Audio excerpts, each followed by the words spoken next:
Finally. At some point, we were going to beat those fucking guys. And we did. I feel like the Indians in Major League against the Yankees. Finally got a win. Took long enough. Took 15 games. But the Knicks get a win against the Philadelphia 76ers. That was the closest feeling second half in which a lead was always at least 14 points that I have ever experienced in my life. There is something about this team that you feel like, even last season, all of last season, you're like, they could win any game, but also no lead is safe. And that being said, they won this game going away. This was not a close game. And they beat a team that I believe is a damn good team. Did the Sixers, and thank you, Harry Donut, for getting our super chat started. Always appreciate your contributions, man. Seriously. Did the team that they just beat hit? I'm going to go ahead and guess. I swear I have not looked at this. I'm going to guess the Sixers finished the night by hitting 26.5% from three. 29.3. They made a lot of threes, a few threes at the end there. And I'm going to guess the Knicks ended their night hitting 44.5% from three. Let's see how close I was. 43.2. All right, pretty close. The three-point shooting obviously helped dictate the game. But you can't take away a win coming off that shit show of a performance on Sunday night. And that is why, if the Knicks go on to do anything substantial this season, I think they are going to look back on this game and look back on the effort that they came out with, particularly on defense, and they maintained throughout the entire game as one of their pivotal moments of the year. Perfect second super chat comment, because I think Kemba Walker, it's going to be tight tomorrow with the newsletter. I'm not going to lie. I haven't made up my decision yet. I haven't made up my mind who's going to be the 3-star player. Kemba Walker hit 5 threes. Massive. Every one of them was huge. Helped really keep the distance, make some distance, keep the distance in the game. I thought Kemba Walker probably needed this game almost as much as anyone. But as far as I'm concerned, this is a Mitchell Robinson game. And Robert Cross, agree to agree, extend Mitch, 53 wins, hashtag 53 wins. I thought the game, and just to be clear, I did a Mitch newsletter today. I think I gave Mitch the 3-star award 2 days ago for his play over the weekend. I think Mitch has been arguably the team's best player this season with what he has done on both ends of the floor. I know Julius Randle was averaging 28 points a game coming into this. I know Evan Fournier, went crazy against Boston. I know all of these things.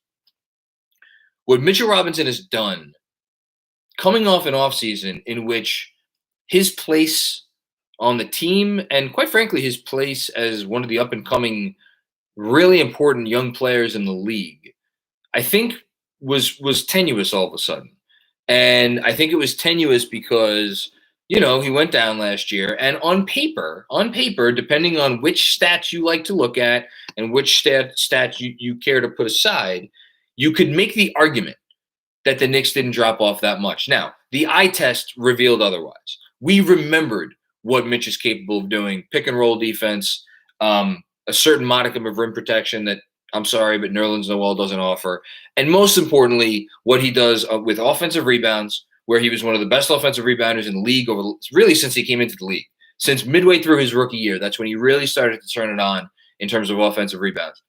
And just his gravitational force on the offensive end of the floor.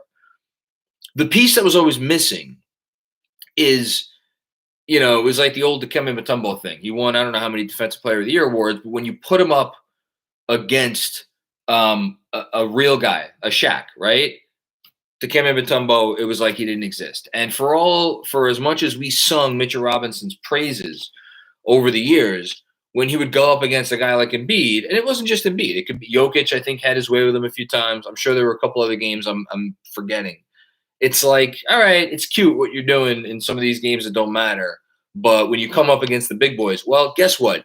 He went up against a fucking big boy tonight. No bigger boy than Joel Embiid. And Joel Embiid got flustered.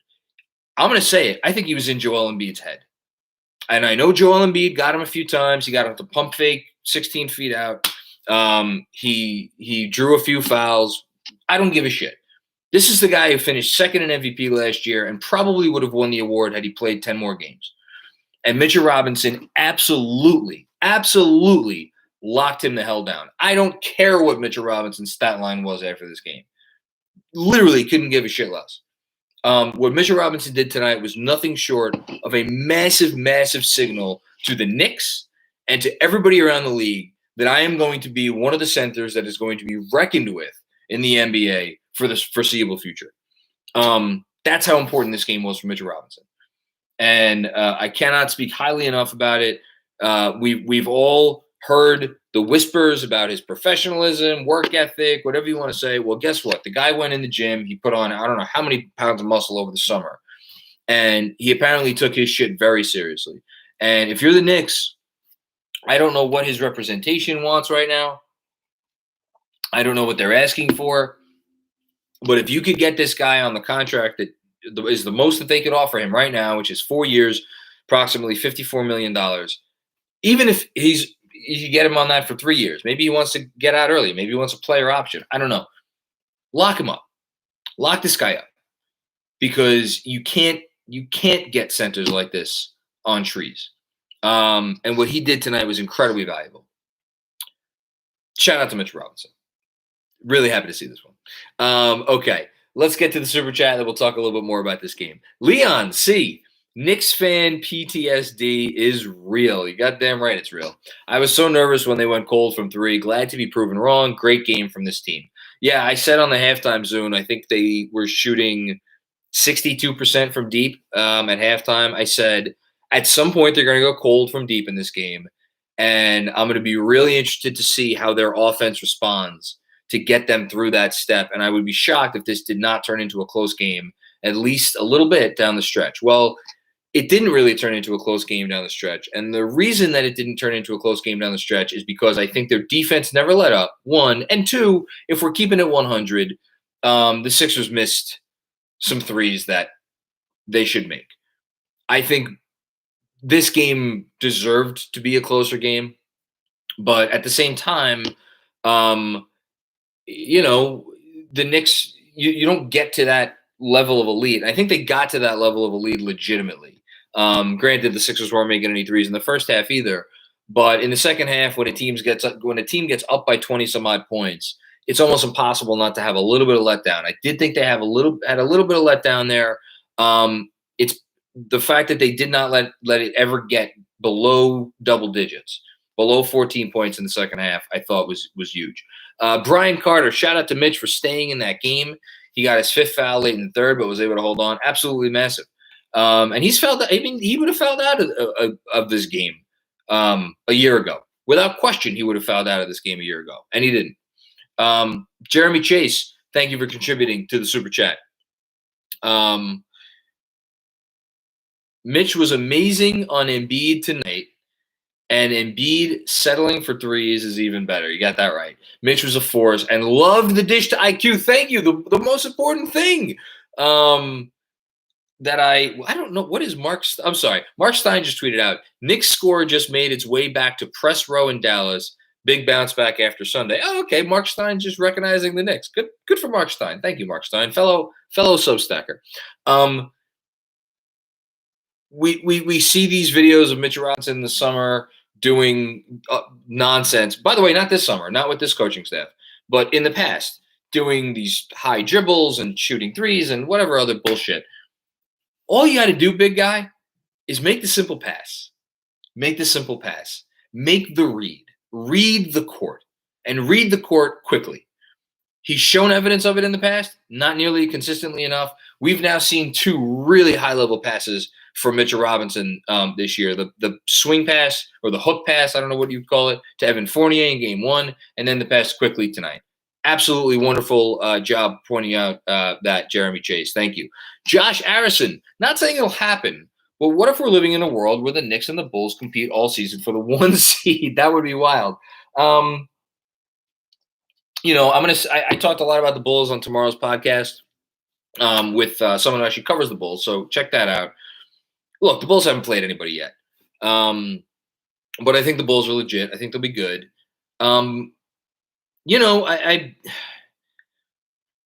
it's tough. It's really tough. I think the Bucks are. I think the Bucks are going to be really good all year. I think the Nets, obviously, that's a different story. I'm not going to spend time talking about the Nets tonight. I think the loss of Kyrie is real. But listen, on our Patreon pod before the season, I was forced to see the East 1 through 15, and I picked the Knicks as my 3 seed. And my argument was, why not? Why not? My argument for not saying that up until the end was like they could be the 3, but they could also be the 4, the 5, the 6, maybe even the 7. There's a lot of really good teams in the East. But if you give me, the opportunity to say, why can't they be the 3 seed? Why can't they be the 3 seed? I still don't think that that's crazy. But if I was putting money on it, I would still probably put them a little bit lower than that, just because, again, I'm not sure the offense. If they're going to keep shooting threes like this, maybe that's a different story. If they're going to break records from deep. But when it gets to those tough periods, if you're a top 5, 6 team in the league, which if you're talking about top 3 seed, that's top 5, 6 team in the league. Generally, you have guys who could really get you out of those ruts and just create buckets. Julius Randle, we've seen him struggle at times when he tries to create something out of thin air. We saw him struggle tonight trying to create stuff. But now it's not just Randle. RJ struggled tonight, but it's not just RJ. It's Kemba. It's Fournier. I think Quickly's going to be heard from. I think it was a very important game for Manuel Quickly. I know he hit 4 threes against Orlando in the first Orlando game. I thought it was a blowout. I didn't put much stock into that. I thought Quickly gave them some good minutes tonight, and I think Quickly needed it almost as much as Kemba Walker needed it. So what did he finish? He finished 2 for 5, one of 3 from deep for 8 points. Nice game. Aussie Knicks fan, what's going on, my man? Shout out to the land down under. Great bounce back. Kemba silenced a lot of recent comments. By the way, it was 3 games, and people were like, Kemba stinks. Come on, let's relax. 3 stars, Mitch deserves an extension. What do you think is a reasonable contract? I think he's earned. Listen, if Robert Williams can get 4 for 52, and Robert Williams has played less games than Mitchell Robinson. And I know Robert Williams has a real playmaking upside that probably Mitch doesn't have. But if Rob Williams can get essentially 4 for 52, if Daniel Gafford can get 3 for 40, so essentially about 13 and change, which is what the Mitch extension would average out to, 13 and 13.5. You got to give that to Mitch has earned that. That's the most they could give him right now. Do they offer it? Will those people accept it? I don't know. We'll see what happens. But good comment. Kyle Smith, I asked you about Kemba the other night. He was great tonight. Cardiac cutlets for Macri. I think I have half a chicken cutlet left in the fridge. It's either going to be that or it might be some cold cuts tonight, sadly. But I'm having some because I have not written word 1 of the newsletter for tomorrow. So we'll get some fuel pretty soon. After this fuel is all gone. CT Pittman. If we stay healthy and stay together mentally, the East is in trouble. What a game from our guys. Well said, CT. I think the best thing I can say about the Knicks right now is while we all talked themselves into them winning a first-round playoff series last year because it was the Hawks, and we owned the Hawks last year, they're absolutely a threat to win a playoff series. Whether it's the 3 seed, 4 seed, 5 seed, 6 seed, that matters a lot less to me than how they're playing and what they show us that they are capable of doing when things do get tight and when things do get tough. And I think it's going to be a process. There may be games like this later in the year where they don't win. I mean, they didn't beat Orlando. But this is a big win. This is a big win. This is a meaningful win. Louis Emirad. Mitch has been easily the second most valuable player this season and best player the last 2 games. Unbelievable. Also nice to see IQ remind people who he is. 100%. I should be very clear. Julius Randle is the team's MVP. I don't care what kind of a game Julius Randle has. He was 7 for 18 tonight. He's the 11 points, 7 assists, by the way. He's the best player on the team. He's the most important player on the team any given night. But after Julius, we're talking about. And the only other guy I would say, and again, sometimes he does it quietly. Tonight was one of the more quiet performances. Derrick Rose, 20 points, 4 of 7 from the field, 1 of 2 from deep. He actually missed a 3 tonight. 13 points.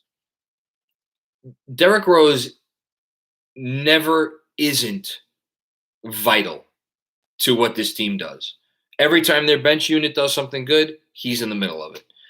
When they need a big bucket, guess who's there to get it? I mean, there was a moment in the fourth quarter, I forget what the lead had gotten down to, but Rose, hold on, I have it right here. 9 minutes left in the fourth. And Rose drove and just, he got a bucket because he's Derrick Rose and he could do that. Really big bucket at the time. That will get forgotten about by tomorrow. Huge bucket at the time. Shout out to Derrick Rose. I just saw a comment. Mitch turned Embiid into Emblem? Yeah, something like that. That was good. Okay, man, talk about generosity in the super chat. Thank you, guys. I'm just seeing some of these scrolling back up. Okay, let's get to these. Carl Sanford, thank you so much for your contribution. That's incredibly generous. I remember a game when Drummond had 30 and 22 against us when he was with the Cavs. Mitch dominated this game. Every time they went on a run, he'd grab a huge offensive board. The offensive board, I think few people pointed out on Twitter. I'm sure I retweeted someone. Shout out to Tom Piccolo on Twitter. I had great clips tonight. His reach and his leaping ability gives him the chance to grab more offensive rebounds than pretty much anybody in the league. I think he was averaging 4 offensive boards or 4.5 offensive boards per game coming into tonight. And tonight, I'm going to guess he had 3 offensive rebounds. 3 offensive rebounds. That's great. Against this team, against those centers, really good. And they were key offensive rebounds too. Joe DeSanto. Macri, you're the man. I don't know about that, but thank you. Thank you, and Andrew, so much for all the content you put out. Hashtag extend Mitch. Can we get that hashtag going? Extend Mitch. I'm going to try to get going. That's really kind, Joe. Thank you for taking the time to write that and for your generous contribution. We are lucky to come on here and talk about this team, especially because they're good, and it's so much fun. It's a fun team. Very encouraged about it. This. Can I just say this win? I really do think this was a meaningful win because if they had lost this game, it would be not DEFCON 1 or 2 going into Chicago on Thursday night, but it would be DEFCON something because we'd all be like, oh, shit. The Bulls are 4-0. We're 2-2. We all talk shit after their offseason and the offseason we had and all the money they gave DeRozan, and the pressure would be on, and it's like, now we don't have to deal with that. Now we go into Chicago. It'll be a fun, good game. 4-0 Bulls, 3-1 Knicks. Maybe a little old school vibes from the old days in the 90s. I'm looking forward to that game. And you know what? I hope they win the game. I think they will win the game. They certainly can win the game. Just go out, play good, play hard, win, lose. Like I feel good about where the team is at. I really did think this was a really important win to right the ship, especially with some a lot of winnable games coming up over the next 12, and then things get a little tough. Greg Film Stuff, what's going on, Greg? You're always so kind with your contributions as well. Thank you for hopping into the super chat. Good W, but I didn't like how many threes New York gave to Philly. Before I even read the rest of your comment, 1,000%. Too many breakdowns in the second half in particular. I thought the breakdowns in the second half were really bad. I thought their defense in the first half was outstanding. The defense in the second half got a little sloppy, and there were, as you said, far too many moments where a Philly player had a wide-open three-pointer. And I guarantee you there will be someone in the Knicks locker room who will not let the Knicks forget that those shots got taken in the manner that they did. And that is why we love Tom Thibodeau. The great D New York played in the second quarter, got lost the rest of the night. Loved RJ's 2 off the dribble attempts. Loved how much miss frustrated Joel Embiid, and too many senseless turnovers by New York. Yeah, my one issue early on was the turnovers. RJ's got to be better with the handle, especially with Matisse Thybulle nearby. I thought RJ, we forget that the kid is 21 years old, and we forget that sometimes that he doesn't like the off the dribble stuff. That doesn't come as easily to him. That doesn't come as natural to him. But here's the thing: it's okay that stuff is a work in progress for him because what he's giving to the team in other areas of the game, not only his defense, but I really do think his ability to put pressure on the rim, even if he doesn't convert as many as we'd like around the rim, is important. And what you're going to look for, what I'm looking for at least, is give me, yes, the off the dribble attempt once or twice a game, but give me one or two of those really nice finishes at the rim. And he had a couple of really nice drives tonight. He had a couple really nice drives in the first Orlando game. And obviously he had a really nice opening night at Boston. Just a couple of those every night, because that's what he has worked on. I've liked the fluidity. And if you compare what he's doing driving to the rim and the finishing this year, rookie year, it's night and day. So good stuff, certainly from RJ Barrett. Robert McGinley, what's going on, Robert? How are you? Not sure if anyone caught this post game, but shout out to Mike Breen, who was at the game as a fan. I did not catch that. I had to hop right on here. Caught him in the background during the Kemba post game interview. Fun game. As told to me on this podcast, Mike Breen's a Knicks fan. He's a Knicks fan. He loves the team. He's not going to miss a game, obviously, and we love him. He's a national treasure, and we're so lucky to have him. I did enjoy Stan Van Gundy, not just because he's Jeff's brother, but I did enjoy Stan Van Gundy on the call tonight. I thought I'll say this: Walt Frazier, maybe the greatest Knick of all time. Love you. Continue calling games for as long as you want.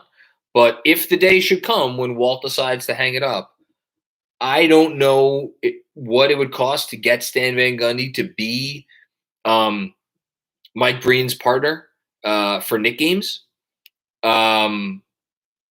Whatever it is, like New York Knicks, if you need to start a GoFundMe, I will contribute to the GoFundMe to get Stan Van Gundy to be Breen's partner once Clyde hangs it up. Yeah, just an FYI. Fun game tonight. Yes, very fun game tonight. I just saw your comment about the Patreon. Yes, subscribe to the Knicks Film School Patreon podcast. I will try not to spoil too much more of it. But we do have fun conversations, and we're going to have a fun conversation, very fun conversation tomorrow night, reflecting back on the top 75. A.E. Kennedy, good balance tonight. Everyone contributed. Looked like Julius passed up a few open threes at the end. I'll have to look back on those. I think everybody, Randall, RJ, Kemba, not Fournier because Fournier is a gunner, but Randall, RJ, and Kemba are all trying to still feel their way about how to coexist. We forget sometimes that RJ Barrett was the go-to option on every team he's ever been on over the course of his life. And I know he was second to Julius last year in terms of attempts and looks and all that, but still shot it a hell of a lot. So it's an adjustment for him. It's an adjustment for Randall. And it's an adjustment for Kemba. It's to be a huge adjustment for Kemba. Christ, the guy had nearly a 30 usage rate in Charlotte his last year in Charlotte. So that'll come. I think that'll come. Well, it'll come more naturally. Okay. Shane Bridges.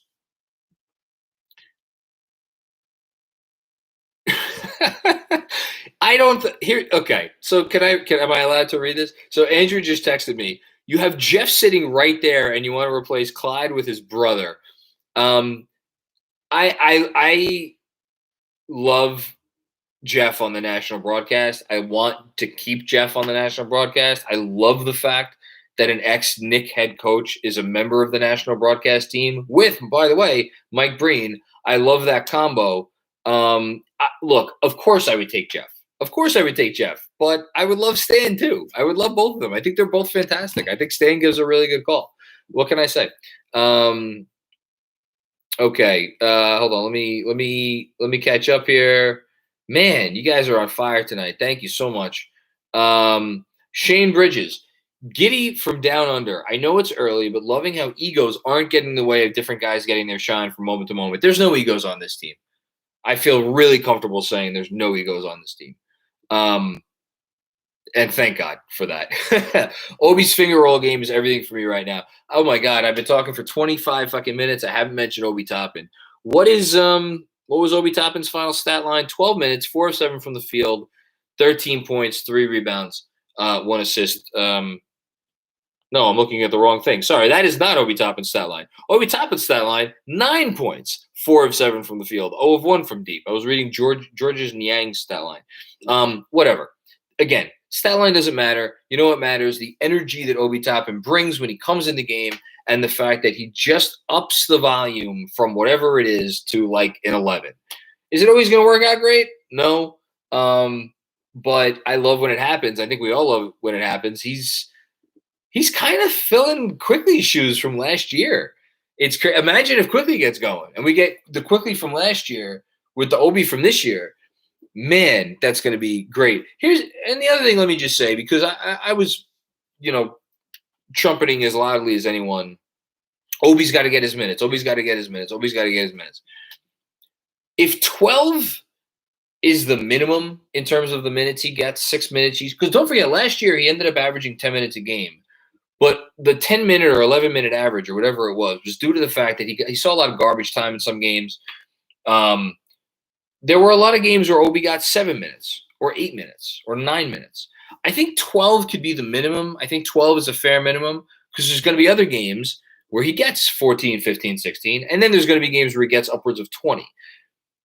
However he gets there, if at the end of the year the average is like 16, 17, I'd love it to be 18, but get it north of 16. I'm fine with that. That's what he needs. That's a nice jump from year 2. Probably still not enough, but it is what it is. Anthony Sixto, thoughts on the late game struggle so far? Chalk it up to conditioning, fine-tuning rotations, still building chemistry. Either way, this feels like an area time will sort out. Thank you for your contribution, Anthony. Appreciate it. It's a great question. I wish I knew the answer. I don't think it's conditioning. I think my gut reaction, and I don't know if this is the right answer, but my gut reaction is that in late game situations, most teams default is to when the opponent really D's up is to like abandon their stuff because the stuff doesn't work as well when the opponent is really, playing like end of game defense. And you kind of rely on your best player to create offense. I feel like maybe the very best teams don't have to resort to that. And hopefully the Knicks can grow out of having to resort to that. And like that's why one of my favorite plays from tonight, maybe my favorite play from tonight, I have a few favorite plays from tonight, is when Julius and Kemba were playing hot potato. It looked like they were playing hot potato for about 5-6 seconds there in the fourth quarter, passing it, Julius passing it back to Kemba, passing it back to Julius. And then I was like, oh no, this is gonna end in a possession where somebody puts up some kind of bullshit shot.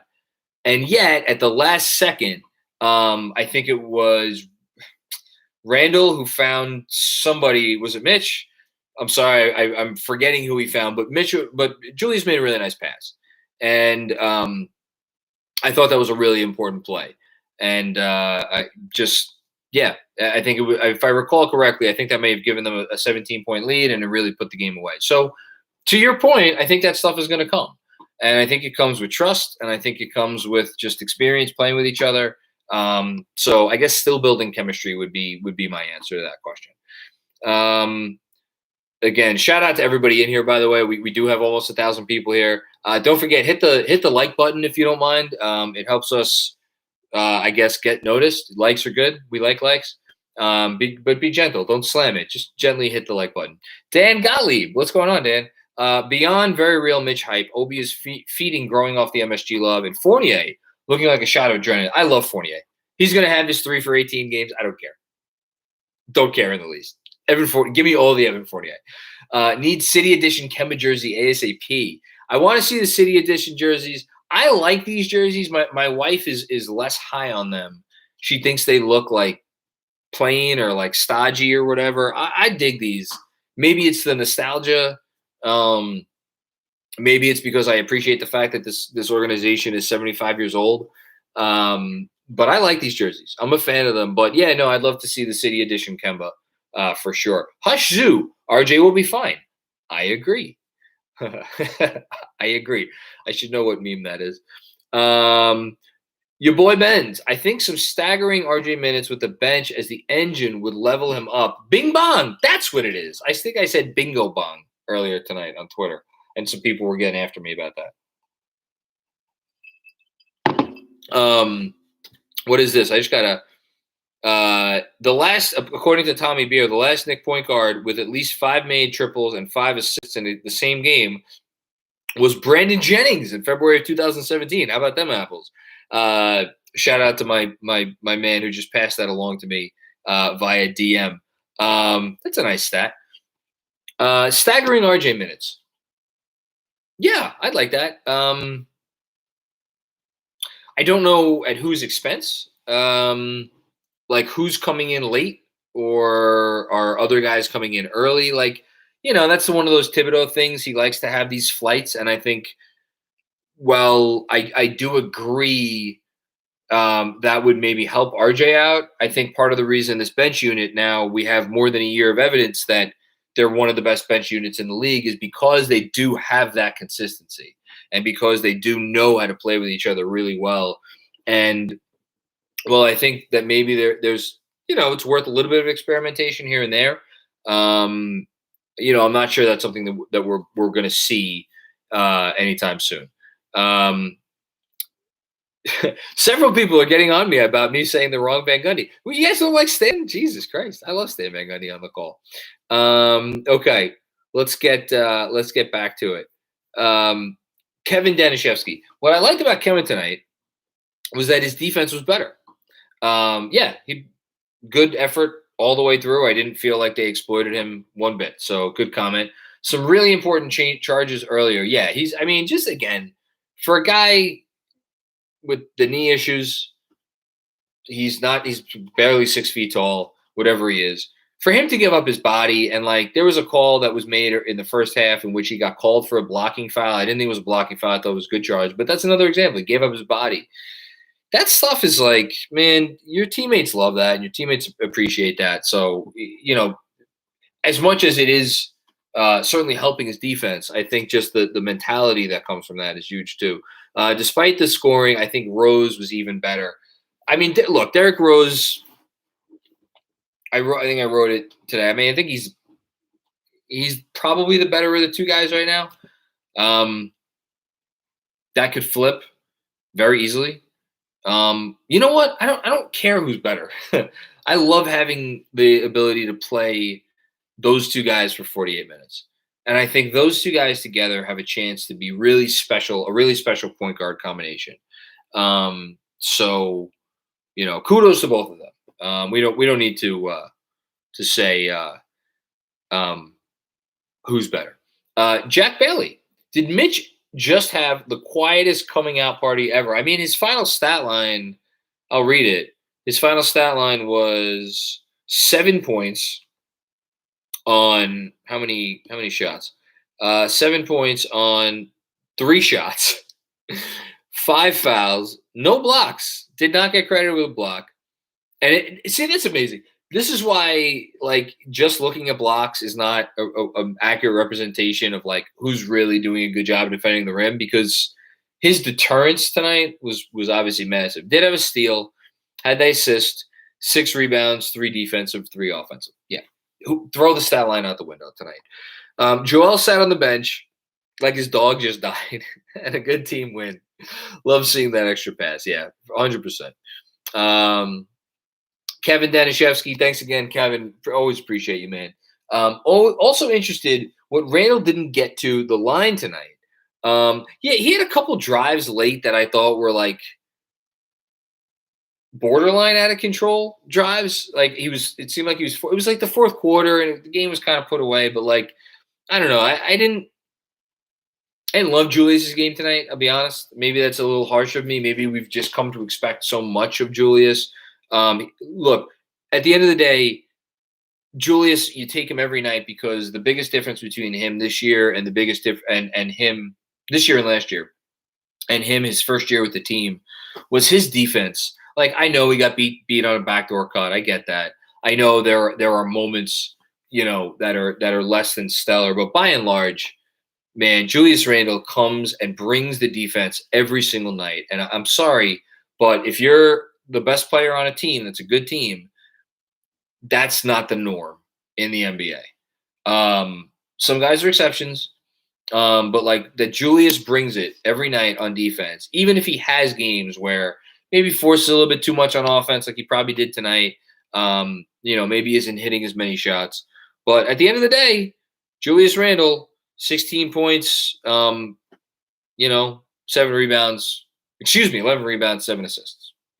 It's nice that constitutes a bad game for him now. Okay.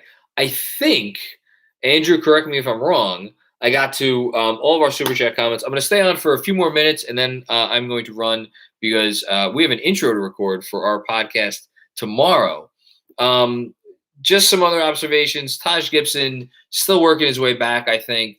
I have to give a shout-out to my man Taj. Played 19 minutes. The moment where he got called for the bullshit foul on Embiid and then ran with the ball down the court and got called for a delay of game, man, just inject that right into my veins. I love you, Taj Gibson. You are the best. Father of the year. Just give me all the Taj Gibson. Alec Burks, 17 minutes tonight, 2 of 7 from the field. Again, quiet night, but I thought he gave him some good minutes. He had, I think, 1 3. It was kind of a contested 3. Or maybe he had a contested 2 or like an off the dribble 2 or something that I thought was an important play the moment it happened. Maybe not the best shot, but 5 rebounds and assists from Burks. Overall tonight, they had 24 assists on 41 made shots. So the assist total is kind of getting back down to levels that we're a little bit more used to, which, is fine. Slightly under 60% assist rate. It's not the end of the world. You live with that. 37 threes is the big number. Again, the number that Derrick Rose told us before the season was that they wanted to shoot between 37 and 40 threes every game. They had not yet gone below 40 in any game this season. They hadn't actually come close to going below 40 in any game this season. Tonight was the first game below 40, but it was fine because they hit a bunch of them. They hit 43%. And then they hit their free throws tonight, which was another big thing. 14 for 15 from the line. Mitchell Robinson was the only one who missed a free throw. But yeah, Julius Randle, you'd like to see Julius Randle get to the line a little bit more. Eric Fernandez with a very good question. What do I love more, Taj Gibson or chicken cutlets? I have a longer history with chicken cutlets. I've been eating chicken cutlets since I was, 6.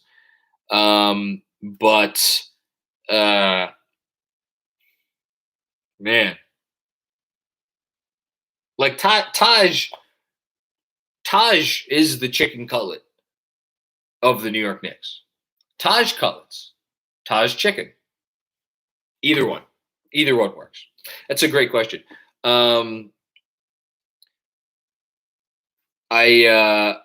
Fred Katz just had an interesting tweet that he just checked the Dallas box score and why are they playing the first 15-man rotation in NBA history? I don't know why Dallas has indeed played every single one of its players tonight. Man, can we get Jason Kidd some Coach of the Year votes this early on? I think we should just give Jason Kidd the Coach of the Year award right now. I think he's deserving of it. I think he's earned it. Why even bother with the formality? Kristaps having a nice game, 2 of 10. Kristaps Porzingis, nice game.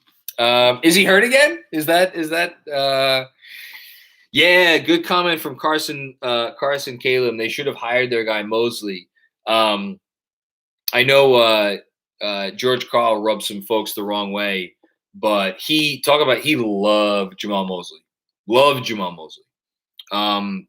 Was thrilled when he got the interview with the Knicks. Jamal Mosley is a good coach. I think he's going to be a good coach. That is who they should have hired. But, you never know what's going to happen in Big D. What else we got? Let's see if there's any post. I wasn't on post game tonight. I'll hopefully be back on that pretty soon.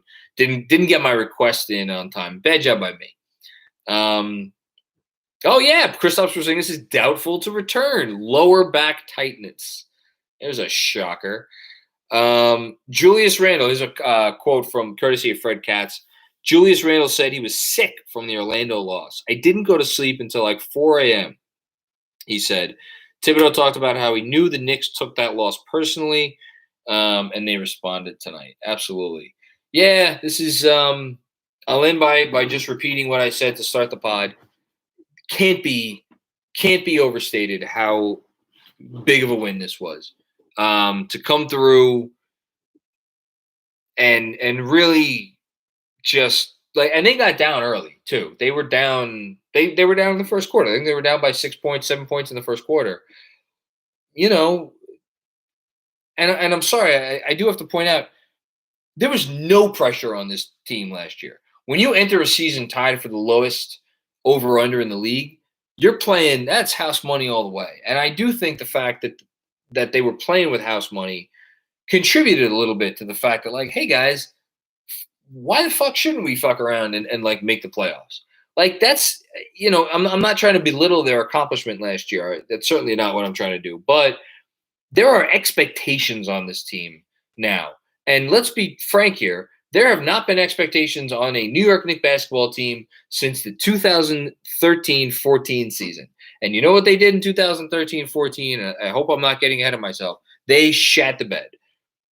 I don't think this team is going to do that. This team has responded thus far. They've responded very well. And you can even point to 2 years ago, the final Fizz year. There was some expectations on that team, and they shat the bed. They came out and what did they go 4-18 to start the year? I mean, we've seen how the Knicks have responded with pressure on them over the last 20 years. It hasn't usually gone well. So far, it seems to be going well. So that's my big takeaway from tonight. Derek Ambrose, inject all the KP slander into my veins. Man, fuck, man, that guy is. So I'll end with this. I'm trying to compile a top 75 list, top 75 Knicks of all time. I think the Post put out a list. I have not seen it yet. I think shout out to Knicks Fan TV. I think they're planning on doing something a little bit too with that. I'm going to attempt to rank the top 75 players in Knicks history. Again, stupid endeavor by me. I don't know why I'm doing it, but I'm going to do it anyway. I have Porzingis' name down there because he was an all-star. And there haven't been many Knicks all-stars. Well, not that there haven't been many all-stars. There's been a lot of Knicks all-stars. But he was a Knicks all-star. And I don't know what to do. I don't know what to do with him. Because if I'm just grading him on his time here, I feel like he's in the conversation. And yet, I don't know that there's a player that I dislike more in the league today, or quite frankly, ever. I think I dislike Kristaps Porzingis more than I dislike Reggie Miller, more than I dislike. Who else is really unlikable? There's some really unlikable guys, more than PJ Brown. Yeah, I think I hate Kristaps more than I hate anybody, and yet I am Tim Hardaway, good one. But I am Trae Young, good call. But I am grappling with this. Because he was here for how many healthy years did he have here? He had 2.5 healthy years. I don't know. So something I'll have to think about moving forward. But anyway, it's a conversation for another day. Thank you, everybody, for tuning into the live stream. Obviously, big win. Glad you came to join us. Don't forget, if you're not already, subscribe to the Knicks Film School, this YouTube channel that you're watching this on right now. Subscribe to the podcast. Feel free to leave us a rating or a review on there. And we will see you. I will see you for the post game after the game against Chicago on Thursday. And man, if they win that one, it's a Thursday night entering into a Halloween weekend on a Friday. I'm taking off on Friday because I have to watch the kids because my wife has some shit to do. So, man, we're gonna be on one on Thursday night if they win that game. I will just say that we'll probably be on one either way. But anyway, all right, everybody have a great night, and we will be back with more fun and games very soon.